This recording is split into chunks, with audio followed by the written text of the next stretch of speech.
Dudes, what is going on? Tasty Mond. I do apologise for being late with some of the videos that I was going to be doing. Fortunately for me, I am going through the beginning stages of possibly a move.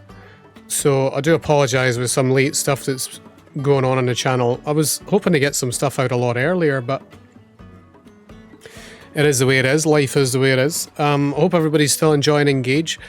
I am on my second playthrough right now, and got a few opinions on some of the characters, even more than I did in the first playthrough, and I wanted to go over some of them.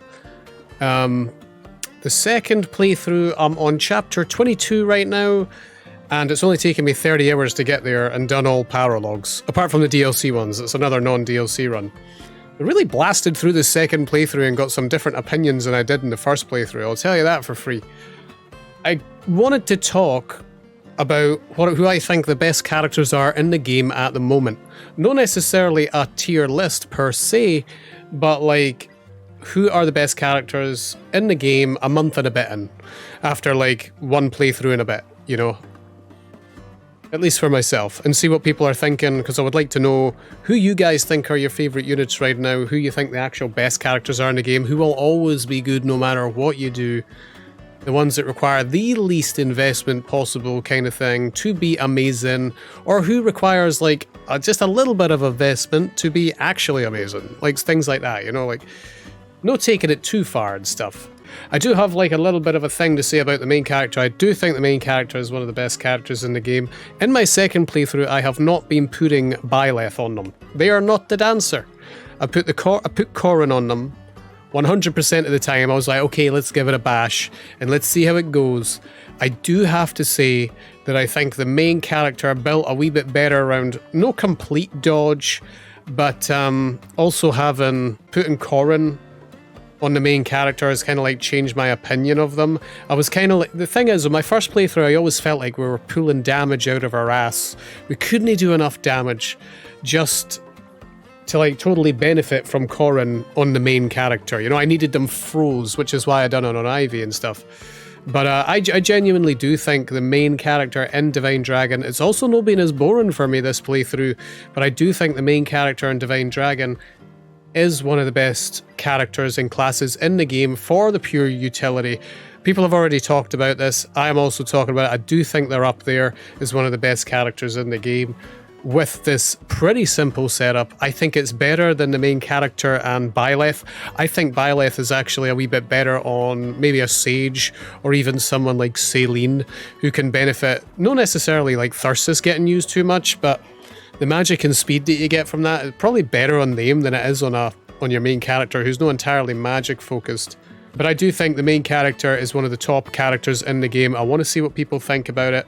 Obviously, I know people have done Wyvern and all that, but at the end of the day, I do feel like having such a niche with the dragon class and Corin being as good as it is, this time on the second playthrough, I have much more damage to the point I can kill enemies a bit easier, and holding them off with a fire is so much more easier to do, and knowing a wee bit more how the dodge works a wee bit. The fog clouds have been a lot better on this playthrough for me, not necessarily relying on them and stuff. And see, things like Divine Pulse being on the main character here is just no good. That's better on someone else, probably someone with staffs who high luck, who can like basically always hit someone with a low percent chance, you know. I would probably say Celine or any staff in general, but Celine has quite a bit of she has quite a bit of luck, so it kind of like works out for her, you know. I still think Kagetsu is one of the best characters in the game. I've not used him on my second playthrough, but I think the man is so versatile in what he can do. I just think if you put him in anything, he'll be good. Like, he's one of those characters where if he's bad, you made him bad, and that is genuinely like what I think. Is he the best character in the game though? Tough to say. I don't know if Kagetsu is the best character in the game, but he's definitely one of the best characters. Obviously, I had him in Wyvern here, and he was carrying the team. Like, look at his speed and all that. But these characters are a wee bit over-leveled now, because we've done all the DLC power logs after the main.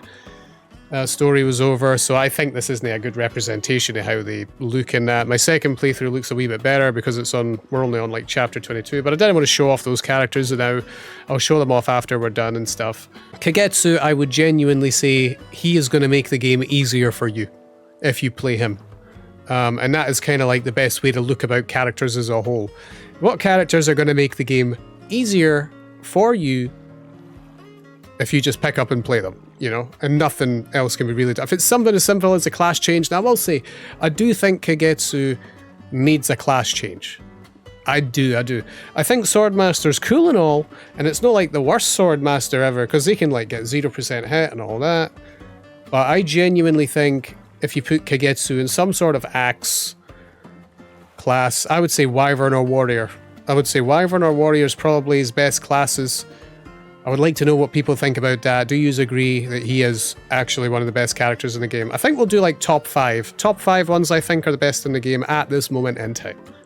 I think I'll talk about Pandreo next. I genuinely do think that Pandreo is one of the best characters in this game, especially for like as little investment as possible.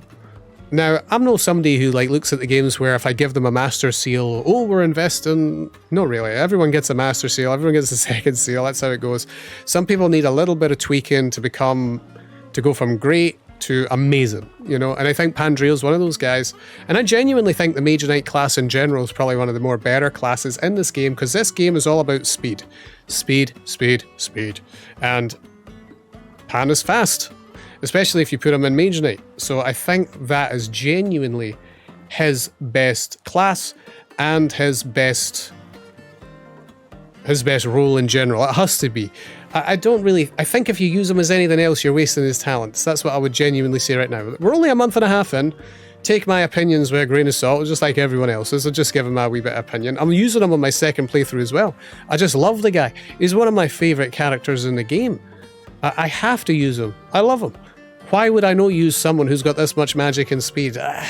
Sure, I want to use other characters here and there, but when someone like Pandreo comes along, he's a cool guy. I like him in the story. He's got good supports with his sister. And on top of that, he's putting in work. You know, it's like, and his build is pretty good for a fucking mage. So like, I would say Pandreo is up there with Kagetsu as one of the best characters in this game. His sister's definitely one of the best characters in the game, and I've been doing something different with her a little bit on the second playthrough that I'm not going to share that now, but because I just don't really want to talk about my second playthrough now, I just want to talk about the characters as a whole.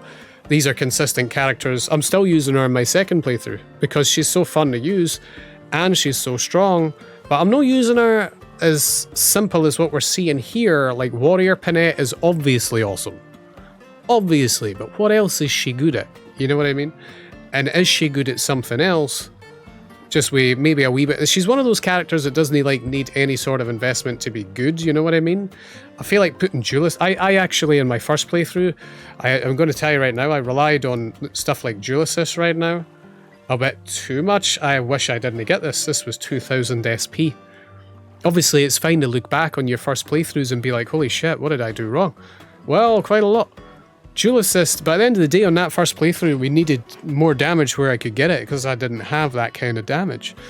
I needed it because we had some bad members on the team. And my second playthrough, I feel like I've filled gaps that I had on the first playthrough. Obviously, that's how it's going to go. You get better with the game as it goes on and easier time. But I don't think Dual Assist Plus is all that good. I don't even think Dual Assist is all that needed.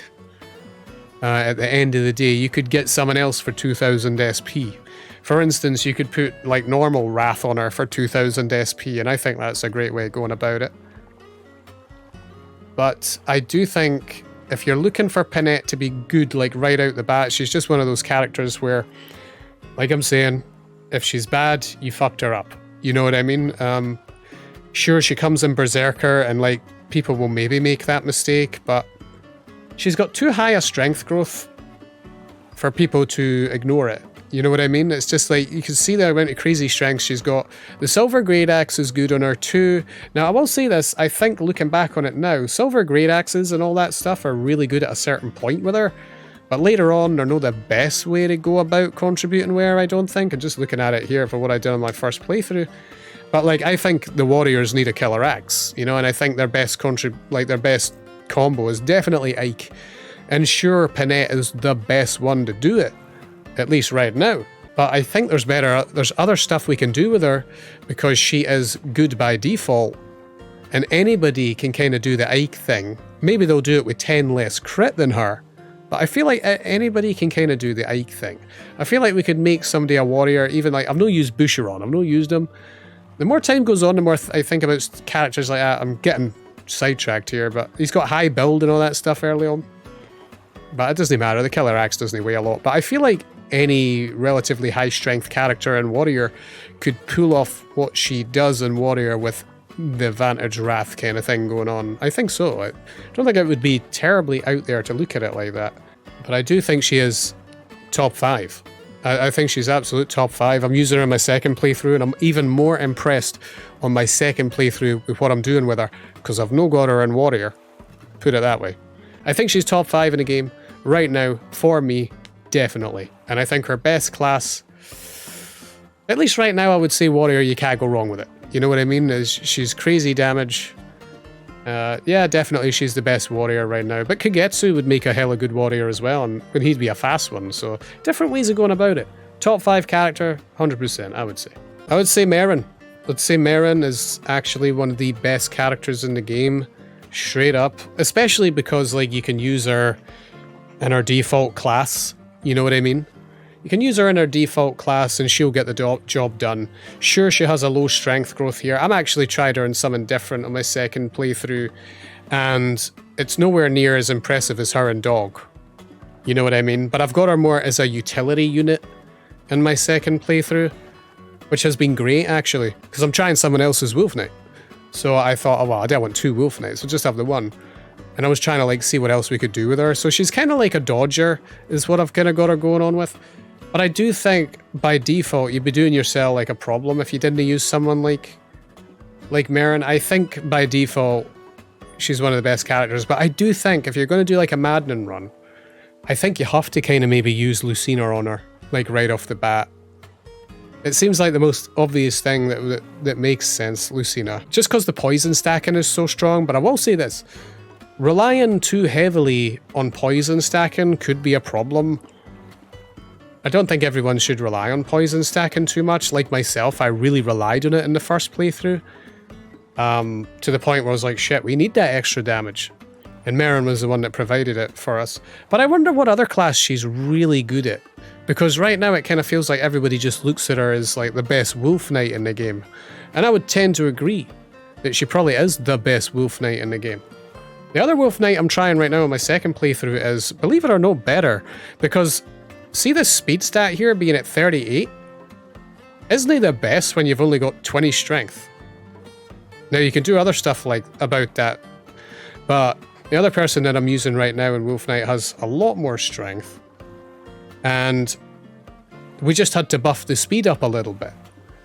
And it was easier to buff speed up in this game with stuff like cooking and just getting flat out +2 speed on the cooks.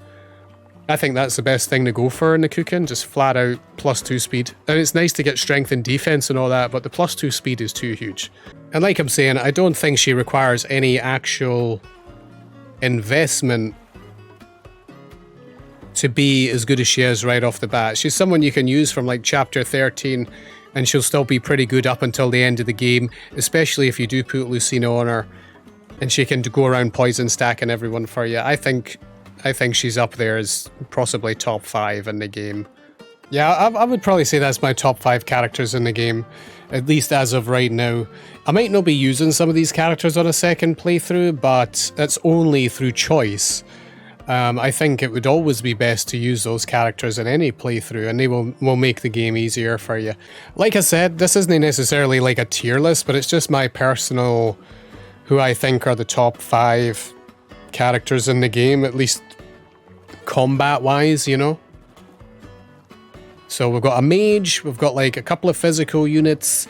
We've not necessarily got a staff unit in there, but I would probably, if I was going to do some like honorable mentions for being at the top, I mean, we can't choose a dancer because like the dancer is obviously a great character by default.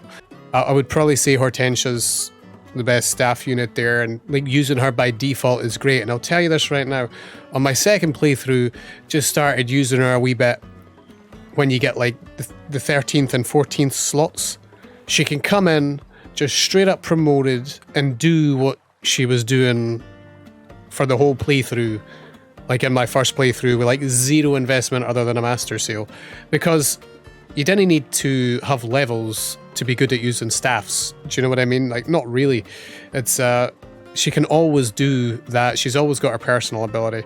So if I was going to go with that, I'd probably go with like top 5, Alir, Kagetsu, Pandreo, Panette, no in particular, any in particular order, just top 5 in general, at least right now, a month and a half into the game. And we'll put Merrin in there as well. But there is some other honourable mentions that I'll need to get around to, like some characters that I've been using in my second playthrough, but no, like they require a wee bit more work. You've been using them since the beginning of the game, etc. And if I was going to put some honourable mentions in here, like at first I genuinely thought Chloe was bad, you know, but like I think she's a character who's supposed to switch roles halfway in between the game. At the end of the day, she does fall off in damage at the midpoint, and that's when you have to change her into a magic class straight up, and she will honestly just snowball. Fantastic character, but that's someone you've been using since the beginning of the game, but that does require a change up in strategies halfway through the game, and I would probably put Chloe up there. I would like to know what people think about that. Right now, I've been trying her in Mage Knight, and she is kicking the shit out of stuff on a similar level to Pandreo. Maybe even a wee bit better. Just putting that out there. And she's even better than fucking Ivy, put it that way. Ivy I've been using, because like I feel like you always kind of want to see what's going on with Ivy, but Ivy requires a bit more specialized treatment to be really good, whereas Chloe didn't need that much treatment to be good in a mage class, you know? I need to talk about the mage class as well, because I'll be doing some videos about Anna and stuff, and I want to talk about characters like that and my personal opinion on how you, like, everybody should play how they want in these games, don't get me wrong. It's like I'm saying, just putting my top 5 characters out there for my first 2 playthroughs. I would like to know what you think about them, and tell me your top 5 characters with... try and be reasonable about it. Like, is maybe a little bit investment, like I was saying at the start, but no terrible. Like, you know, like, holy shit, I'm subbing all my stat boosters in them to be amazing. Take it with, like, reasonable expectations. Somewhat efficient play is usually, like, the way these things are looked at. We don't need to be LTCing for crying out loud, but, like, you know, we don't want to be like sitting in a bush for 99 turns, you know, or whatever. You know what I'm saying? Like, basically. So I would like to know what you guys think about my top 5 units in the game. Alir, Kagetsu, Pandreo, Panette, and Merrin. With honourable mention being Hortensia, and somebody like Chloe on the side as well, but she needs to be changed up halfway through the game, I think. And I think those are units that can't really go wrong unless you do something wrong with them. No offense. No offense meant by that. But yeah, those characters, they can't really be screwed over, you know? Let me know what you think, guys. I've got some new stuff coming in soon. I'll be finishing up my second playthrough, and I'll be doing a bit of a unit analysis there for those characters. And like I say, I do apologise about the lack of vids, because I have been possibly going through a move soon, so things are a bit hectic. Take it easy. Let me know about my top 5. This is subject to change, of course. And let me know what your top 5 are as well in the game, basically.